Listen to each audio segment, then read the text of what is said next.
Chat mesra Shelin Evangelista dan Marshell Widianto bocor ke publik. Di sisi lain, mantan suami Shelin, Dearly Idol tak percaya Marshell Widianto dan mantan istrinya menjalin hubungan serius. Di tengah kabar viral chat mesra Shelin Evangelista dan Marshell Widianto, Dearly Idol mengaku kaget dan tak percaya dengan kabar yang menyebut keduanya bakal menikah. "Itu beneran, itu bukan konsep, settingan," kata Dearly Idol. Meski demikian, Dearly Idol mendukung seluruh keputusan Shelin Evangelista soal pria yang bakal menjadi suaminya. Dearly Idol berharap Shelin Evangelista dapat memutuskan yang terbaik untuk dirinya sendiri. "Enggak sih, gue nggak mau nanya soal hubungan Shelin Evangelista dan Marshell Widianto.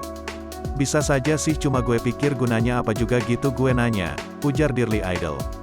"Tapi mungkin kalaupun memang benar terjadi, semoga bisa bertahan," lanjutnya.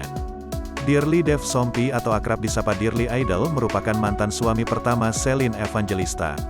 Saat tahu kabar bahwa Shelin Evangelista mau menikah dengan Marshell Widianto, Dearly Idol sempat kaget. Pasalnya ia tak percaya bahwa Shelin Evangelista akan menikah dengan Marshell Widianto. Meski mantan istrinya itu sudah memasang pas foto dirinya dan Marshell dengan latar belakang warna biru, Dearly Idol menilai foto itu hanya sebuah konsep belaka. Bukan tanpa alasan dirinya meragukan kabar Shelin yang akan menikah dengan Marshell Widianto. Pasalnya hubungan Dearly dengan mantan istrinya itu masih baik-baik saja hingga saat ini.